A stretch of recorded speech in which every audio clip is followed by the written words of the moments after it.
Hello everyone, this is Spoiler Lab.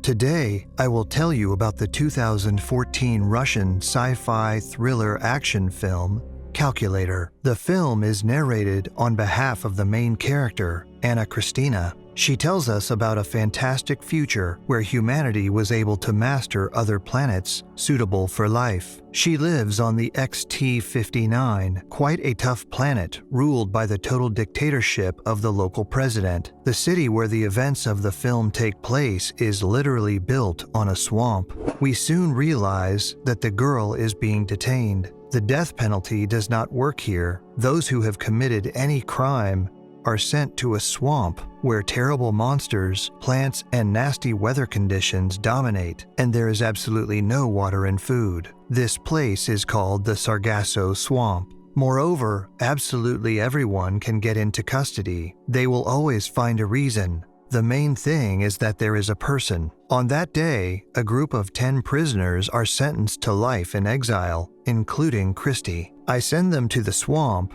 and give them an hour to disappear from sight. They are told the story of the Happy Islands, where they can escape and start from scratch. Only in fact, everyone perfectly understands that prisoners are sent to certain death. Among the prisoners is Erwin Kahn, a former advisor of the president, and also Just van Borg, nicknamed Polar Wolf. This man has already been to the swamps, and according to him, knows how to survive. We get to know the minor characters, Layla, a pretty sly girl, and middle-aged men, Jan and Job. The prisoners are given a chest with supplies for the first time and a small supply of weapons, knives, sticks, and rope. The wolf asks everyone to obey him implicitly in order to survive. Erwin will immediately argue it back, not wanting to dance to someone else's tune. Christy also supports him in this. Soon they leave the team, having won their share of the supplies from the wolf, and decide to move on their own. At first, Christy is suspicious of his friend, but soon realizes that he knows a lot about the swamp, and besides, he has calculated almost all the possible outcomes of the trip. The girl calls him a calculator because of his pragmatic behavior in everything. The man asks Christy to obey him, otherwise she will die. Erwin manages to prove his worth in the case.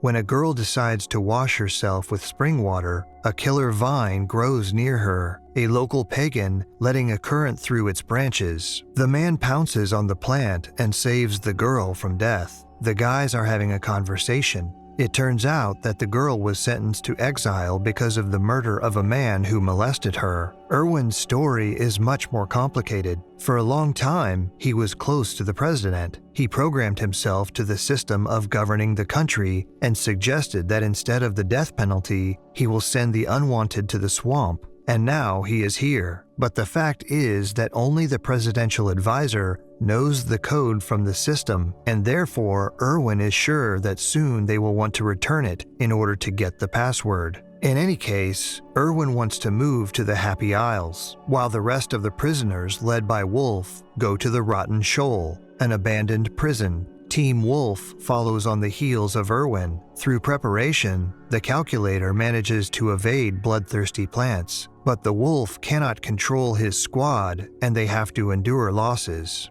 In the city, the president, who talks to his charges through a special cube, understands that the advisor cannot die in the swamps. He gives the order to his soldiers to find and deliver him back to get the code. Meanwhile, it is getting dark in the swamp. Christy is tired and worn out. She falls asleep.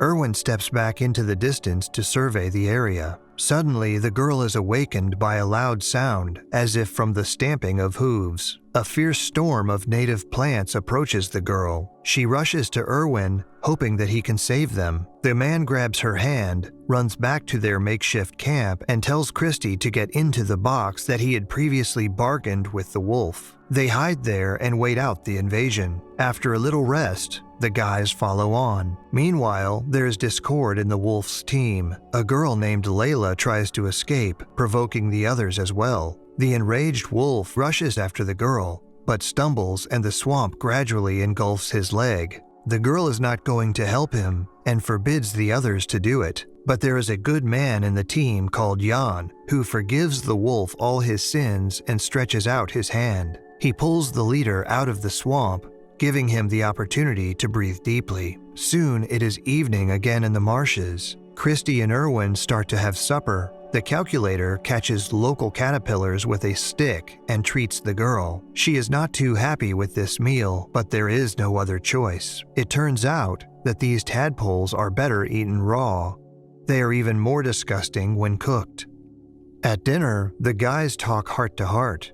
The guy finally confesses to the girl why he was sent into exile. Everything is very simple. The man collected too much information about the authorities and therefore became simply dangerous for the president. They could not kill Erwin right away, so they decided to get rid of it quietly, sending him to the swamp with the others. The man admits that for him, this is a chance to save his life. Only now, when the authorities understand that they need a password, they will look for Erwin and will not let him die. True, the man does not plan to give up. He wants to destroy the system and build a new one on its bones, for free people. Meanwhile, electronics in the city are already starting to malfunction. All communications and control systems are directly dependent on artificial technologies. Erwin has programmed them so that they cannot update without special code. In the morning, Christy and Erwin hear a human scream in the swamp. The fact is that those who deviated from the wolf came across savages who took a woman prisoner and soon brutally killed her. Erwin does not let the girl run to the rescue because it is too dangerous. At this point, Christy learns that her colleague is involved in the idea of sending people to the swamps. She breaks down at him, screams, and says that it would be better if he died,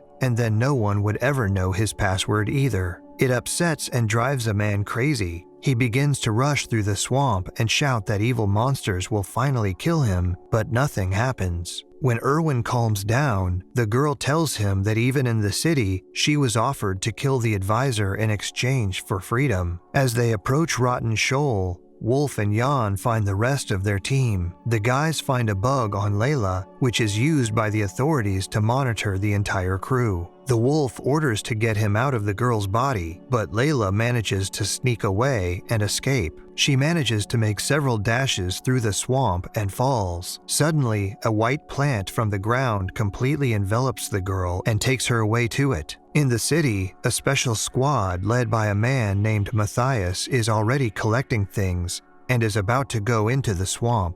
The captain gives him a powerful weapon to defeat, as well as a pistol that is loaded with sleeping pills for the advisor, because he must be delivered to the headquarters alive. The wolf and his ward Jan ambush Erwin with the girl. They stun the man with metal sticks tied together. He loses consciousness and wakes up a little later in the arms of the girl. Upon learning that Erwin held a serious position and is now needed by the authorities, the wolf came up with a cunning plan to get freedom in exchange for a living Erwin. Now he does not take his eyes off him. Christy lies with a wounded companion and is somewhat panicked. The man asks her to continue the journey without her to be saved. The girl claims that she will never step without him and kisses the man on the lips with hope. The wolf interrupts the couple's courtesies. Erwin takes matters into his own hands, realizing that the wolf does not dare to kill him. He literally forces the villain to carry him on his back to the abandoned prison. Armed soldiers arrive there in the meantime. They immediately fall into the fugitive trap. There is a small skirmish between the inhabitants of the prison and the intruders. Wolf, Christy, and Erwin are hiding there while army men search the building. Soon, the wolf is discovered by Matthias. The bandit says that he will gladly hand over the advisor to the authorities in exchange for freedom, but he needs guarantees. Then the soldier gives the villain his pistol and asks to take him to Erwin. In the meantime, the calculator was able to unlock the handcuffs and hide. Both men are perplexed. The wolf claims that he was behind the screen a couple of minutes ago. They start looking for him together. The wolf hears behind him how the machine is reloading. He turns abruptly and points the pistol at Matthias. Then, the soldier shoots the man in the leg, mocking his naivety and credulity. Soon, Matthias finds Christy and old man Ian in the building. Jan begins to mumble something inaudible, for which he instantly gets a bullet in the stomach. The soldier takes the girl hostage and shouts to Erwin to get out of hiding. The advisor sits behind a concrete column and ponders a plan of action. Suddenly, a man appears nearby, Job, who had previously also followed with the wolf. He holds a gun in his hands and offers his help in this situation. Erwin asks to keep him at gunpoint, and when he raises his hands, shoot him. He plans to give the girl freedom, but not let the authorities get him alive. Matthias begins counting to 3, giving Erwin a chance to get out of cover. The man comes out and asks the soldier to release the girl. Matthias willingly agrees to take the advisor prisoner. Christy approaches the man, who whispers in her ear that Job will help her to escape. Erwin is about to raise his hands and is preparing for death, when suddenly, the wolf, who has taken up from nowhere, pierces Matthias with his spear, literally giving life to the advisor. Christy falls to the floor as well. Before his death, Matthias manages to shoot her with a tranquilizer. Erwin reassures the others that the girl is alive, but will sleep for a while. The wolf performed his heroic deed with the last of his strength. He bleeds out. Erwin walks up to him and says thank you for saving him, and then he begs to hand over a flask with sleeping pills from the soldier's ammunition. He drinks and plunges into his last dream with the words, "So I exchanged you for freedom." Erwin carries Christy out of the building in his arms. Job steps along with them. They decide to continue on their way to the coveted island. Erwin looks at the water and realizes that parts of the land on the surface are not islands, but just pieces of a marsh carpet on which you can swim further. The guys climb on one of these and decide to move on it. They help him with their spears, as if with oars, hoping also for a fair wind. Job doesn't really believe in this crazy idea, but starts helping the advisor. Meanwhile, in the city, the president chastises the captain for inaction. He makes a helpless gesture, claiming that he cannot contact Matthias. After a couple of seconds, the system is completely turned off, and communication with the president is lost. Christy on the raft is already coming to her senses. Both Erwin and her discuss whether their vehicle will keep afloat. The man admits that they can drown at any moment, but you shouldn't tell Job about it. True, he pretends to be asleep, but hears and understands everything perfectly. Christy and Erwin doze off a little, and when they wake up, they see that Job has swum away from them. He asks not to save him anymore, because the island will not stand 3, and he knows it. With the words that he has already sailed to his happy islands, the man dives under the water and no longer appears on the surface. The guys continue to swim together. Christy feels like a strong wind is blowing behind them. They turn and see a flying ship of soldiers already aiming cannons at the couple. As soon as they enter the desired combination on the computer, a failure occurs due to a system shutdown, and the ship falls into the water. Christy happily congratulates her companion on the victory. He managed to deceive the government and the system, and more importantly, to survive. The joy of the guys is interrupted by a sad sight. Ahead, a waterfall awaits them, a huge cliff to which they are rapidly moving. Erwin did not anticipate this, so he quickly tries to calculate the force of their fall. He tells the girl to hold her breath and covers them with the piece of land they were floating on. Thus, the couple ends up on the desired island. Christy is surprised because she doesn't see anything happy about this place. Erwin at this time is busy with mathematical calculations. The fact is that here in a special cave, there is a bunker with a ship for the president in case of an urgent evacuation. The expert advisor knows almost the entire login password, except for the last digit. It was installed by the president personally. There are only 2 attempts, but there are as many as 10 options. Erwin wonders what should be brought in there. Christy suddenly remembers the riddle Erwin told her at the beginning of their acquaintance. The correct answer is 10, but Erwin recalls that the president at one time answered 9, and he decided not to contradict him. Christy is sure that this number will work, but the advisor still has some doubts. First, he enters an 8 on the scoreboard, ostensibly to check the system, and later he corrects himself and says 9. The password works, and the couple can go to the ship.